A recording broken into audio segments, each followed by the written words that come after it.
Welcome back, guys, to the channel. I'm Jake Ellenbogen, and today we're going to be previewing the Rams and Texans game. But before we do, I just want to remind you to be sure to subscribe to this if you enjoy it, as well as like and comment. It does really help the channel.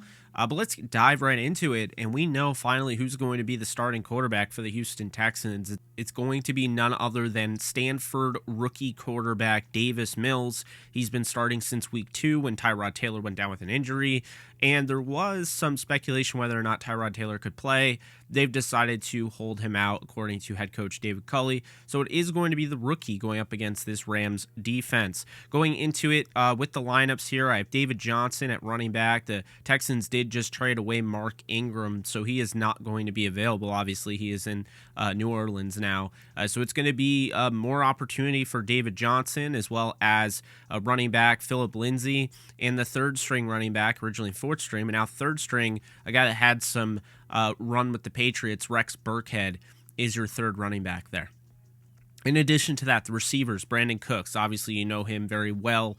Danny Amendola, two former Rams there. They're going up against the Rams in this one. This is the first meeting that Brandon Cooks has had since the Rams traded him away for a second-round pick that did become starting receiver Van Jefferson. So that is an interesting dynamic in this one. Probably the biggest, I would say. There's not a ton of storylines going on with this game. That's probably the biggest.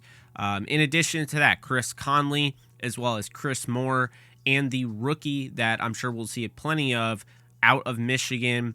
A lot of you that are listening to this and watching this probably wanted him coming out of Michigan. Nico Collins, he's going to be playing quite a bit. His snap numbers are starting to go up, so this is somebody that will be starting alongside of Brandon Cooks. In addition to that, the tight end position, we do have an injury to Pharaoh Brown. I think he is going to play, though, so it's going to be the former third-round pick out of UCF, Jordan Akins, Pharaoh Brown, and Anthony Eclair. Looking at the offensive line, there is an injury. Justin Britt initially was supposed to play this game at center, but he has now gone on IR. As you know, Aaron Donald and him have a history, whereas Aaron Donald has a history with him. He is not going to play, so fill in that spot with Justin McCray, who was also on the injury report for questionable with an ankle. Looks like he's going to suit up and play center. They did also add Cole Toner from the practice squad. They signed him to the active roster to likely back him up, as well as Jimmy Morrissey off the Raiders practice squad. In addition to that, the left tackle is going to be none other than Jaron Christian, and in addition to that, you'll have the right tackle, Charlie Heck. The interior line, the left guard position, will be occupied by former first-round pick Titus Howard, as well as right guard, former mid-round pick Max Sharping. And that is the offensive line. That's the offense in general. Not really a ton to worry about if you're a Rams fan there. They have some playmakers in Brandon Cooks, and obviously David Johnson with an increased role could be interesting, but nothing to be concerned with. The defensive side, starting with defensive tackle, you have Ross Blacklock, a former first-round pick. In addition to that, Malik Collins and Roy Lopez. The defensive end edge position, rather. You have Charles Omenihu, Jonathan Grenard, Jacob Martin, Jordan Jenkins, and DeMarcus Walker. Watching the film on this team, they very much like to rotate. There's a lot of rotating parts. There's not true starters except for a few, and I will get into that in a sec. In addition to those, the linebackers, these are your true starters, the first two anyway. Kamu Gregor-Hill is playing every single snap, playing 100% of snaps, as well as Christian Kirksey, who is questionable. I think he's going to suit up. If not, you'd likely see Zach Cunningham, who hasn't been playing much at all, pretty much just become a huge name, but he is not getting as much playing time as you would expect. In addition to that, we have the cornerbacks. Desmond King, he gets pretty much all the reps. He is a legit starter. Terrence Mitchell as well. And the nickel here, Tavir Thomas. Looking at the safeties, they have Lonnie Johnson, who was a former second-round pick out of Kentucky, who's playing now at safety instead of corner. Eric Murray and A.J. Moore kind of all rotate. Lonnie Johnson's had a hard time this year as opposed to, playing the free safety spot. So, we'll see how that goes. And then strong safety is Justin Reed, and he's one of the best safeties, one of the best young safeties He's going to hit the market this offseason. We'll see where he goes, but he's one of the best young safeties in football. Looking at the injury report, the Rams have Whitworth, DeSean Jackson, and Sebastian Joseph Day all ruled out. DeSean Jackson has, of course, requested a trade, and so he's not going to suit up. SJD has a pectoral injury, and Andrew Whitworth banged up his knee. It sounded, very cautionary. It doesn't sound to me like they're going to be out for a long time, but it sounded like McVay just wanted to give them a break this week, so to speak. With the Texans, we already talked about Justin Britt being out.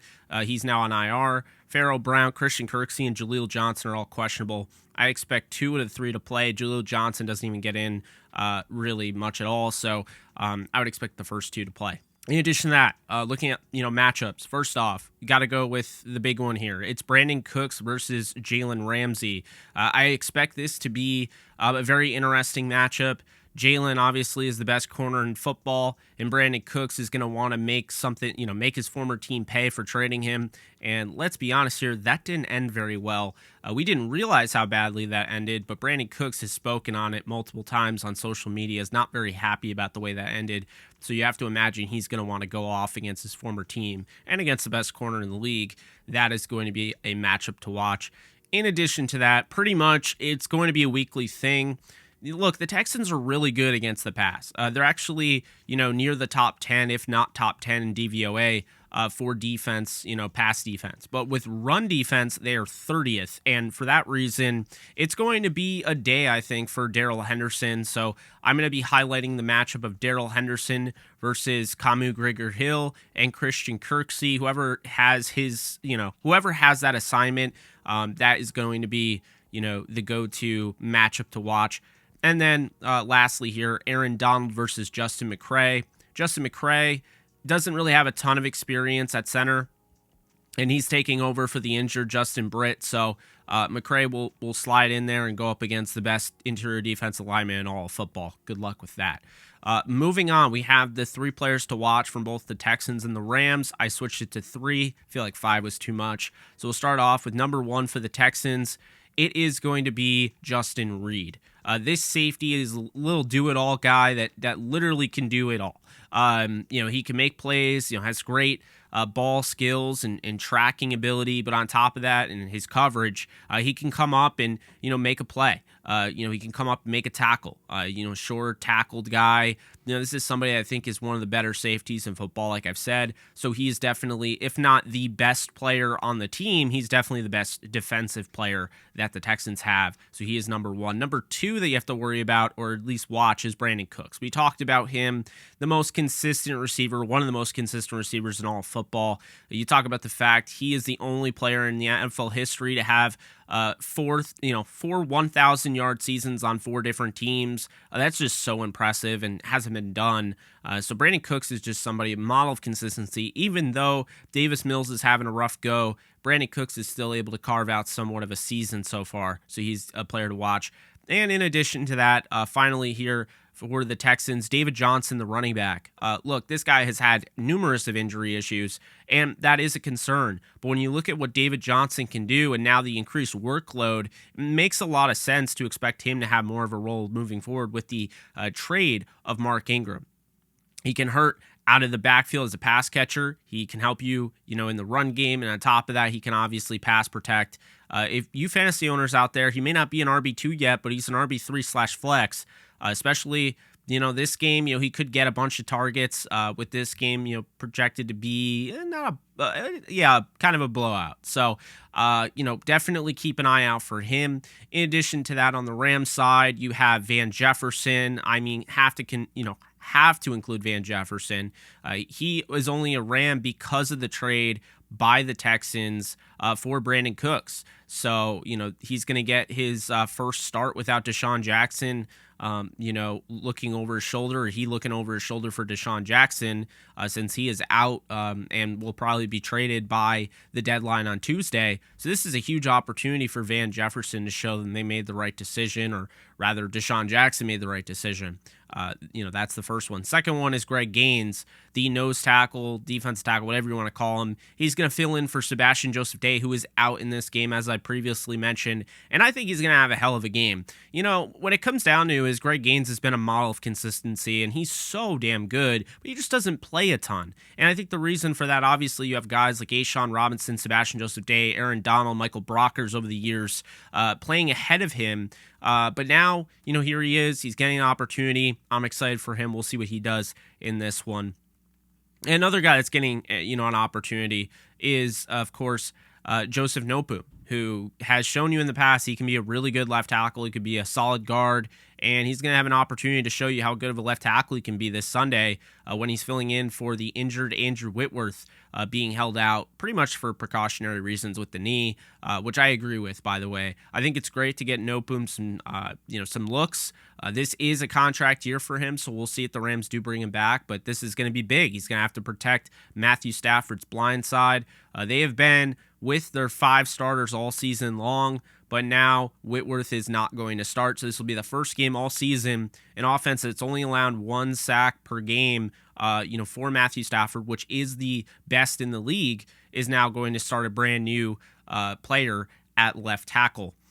So that is those are the players to watch. And then going into the predictions here, I have Matthew Stafford throwing 3 touchdowns in this game.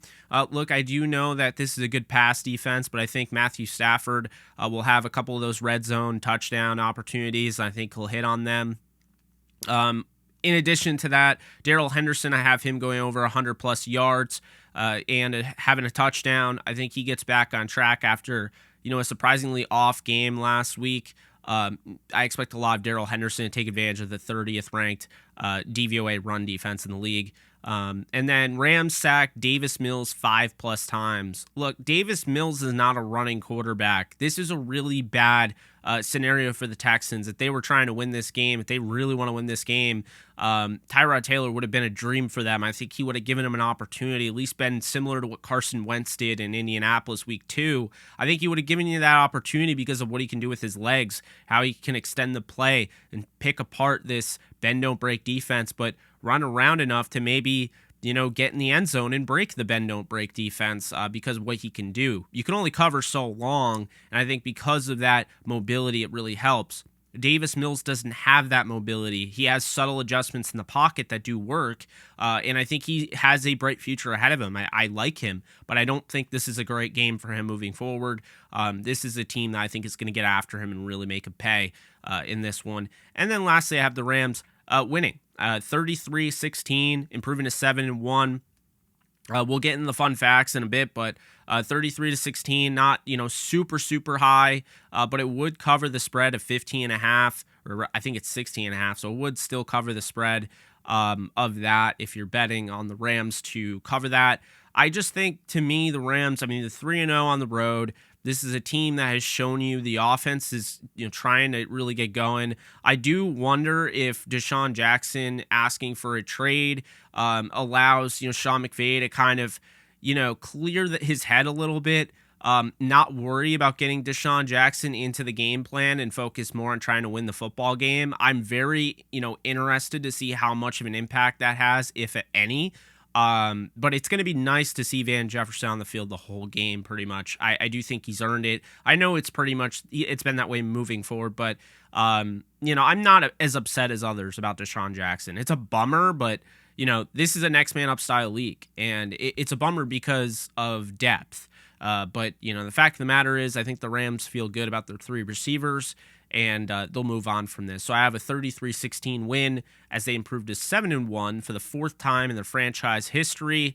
The other 3 times they've done it, in 2008, 1985, and 1978, they all went to the NFC title game.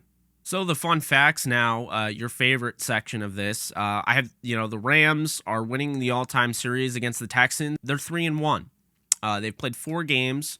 In addition to that, the Rams are a team that have played the Texans the fewest in the entire NFL. They've only played them 4 times. This will be the 5th time. Still fewest in the NFL. I thought that was very interesting there.